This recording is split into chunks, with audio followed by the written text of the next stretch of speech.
বলে অপশান আছে, এখানে ক্লিক করলে এ দেখো এখনও 2026-এ যাদের নাম ভোটার লিস্ট থেকে ডিলিট হয়ে গেছে তাদের নাম কিন্তু আগামীকাল আবার নতুন করে লিস্টে যোগ হতে চলেছে। আর সেই নামটা কিভাবে দেখবে আমি পাই টু পাই, হিসাব বাই হিসাব তোমাদেরকে দেখাবো। আর খুব সহজভাবে বোঝাবো যে তোমরা কিভাবে মোবাইলের মাধ্যমে এই লিস্টটা আবার চেক করতে পারো বা লিস্টটা বের করতে পারো। আর এটা কিন্তু তুমি তোমার ফোনের মাধ্যমে দেখতে পাবে।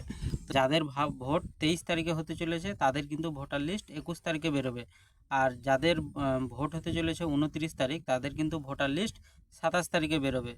তোমাদের এই নতুন লিস্টটা দেখার জন্যে কিন্তু তোমরা যে আবেদনটা করেছিলে অনলাইনে, তার জন্য তোমাদেরকে লাগবে সেই মোবাইল নাম্বারটা যেটাতে ওটিপি যাবে, আর তোমাদের লাগবে এপিক নাম্বার। এই দুটো জিনিস থাকলেই কিন্তু তোমরা মোবাইলের মাধ্যমে তোমাদের নতুন লিস্টটা চেক করতে পারো আর তোমরা স্ট্যাটাসটা চেক করতে পারো যে তোমাদের এখনও পেন্ডিংয়ে আছে না ট্রাইব্যুনাল অফিসার চেক করেছে বা যাই হোক কোনো কিছু স্ট্যাটাস যদি নতুন কিছু আছে সেটা কিন্তু তোমরা চেক করতে পারবে। তার জন্য কি দরকার, তোমাদের মোবাইল নাম্বার, তোমাদের ইপিক নাম্বার, এই দুটো থাকলেই কিন্তু তোমরা খুবই অনায়াসে মোবাইলের মাধ্যমে বাড়িতে বসে কিন্তু চেক করতে পারবে। তোমাদেরকে কোনো সাইবার ক্যাফে যাওয়ার কোনো দরকার নেই।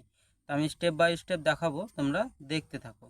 ভিডিওটা ভালো লাগলে কমেন্ট করবে, লাইক করবে। তো তোমাদেরকে লিস্টটা দেখার জন্যে গুগল ক্রোম ওপেন করতে হবে, সার্চ করতে হবে এখানে ভোটার বলে। খুবই সহজ, ভোটার বলে সার্চ করলাম, এই পেজটা ওপেন হলো। এই পেজটা ওপেন হওয়ার পরেই একদম সর্বপ্রথম এই জায়গাটাতে আবার ক্লিক করব। এখানে ক্লিক করার পরে কিন্তু আবার একটা নতুন পেজ খুলবে আমার। দেখো একটা নতুন পেজ খুললো, এখানে আবার একটা অপশন খুঁজে পাবে, একটু তুলবে উপর দিকে তোলার পরে দেখো সাবমিট অ্যাপিল ফর ইন্ডিভিজুয়াল, এই জায়গাটাতে ক্লিক করতে হবে। তুমি যখন অ্যাপ্লিকেশনটা করেছিলে তখন কিন্তু তোমার মোবাইল নাম্বার আর তোমার একটা অ্যাপ্লিকেশন নাম্বার ওরা দিয়েছিল। তো দেখো এখানে আমার ইন্টার ইপিক নাম্বার চাইছে, তো আমি এখানে ইপিক নাম্বার দিলাম।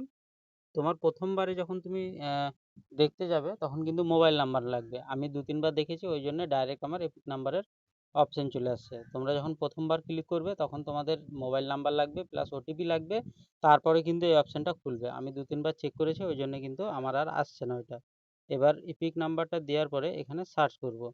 সার্চ করার সাথে সাথেই দেখো আমার এই নিচে একটা অপশন চলে এসেছে, স্ট্যাটাসে পেন্ডিং লেখা উঠছে। এবার এই যে ভিউ বলে অপশান আছে এখানে ক্লিক করলে এ দেখো এখনও অ্যাকশন টেকেন অন, আমি 4 তারিখে অ্যাপ্লিকেশনটা করেছিলাম, এখনও কিন্তু আমার পেন্ডিংয়ে পড়ে আছে।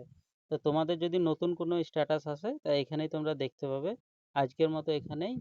ভিডিওটা ভালো লাগলে চ্যানেলটা সাবস্ক্রাইব করবে, লাইক করবে, সাথে থাকবে। বাই।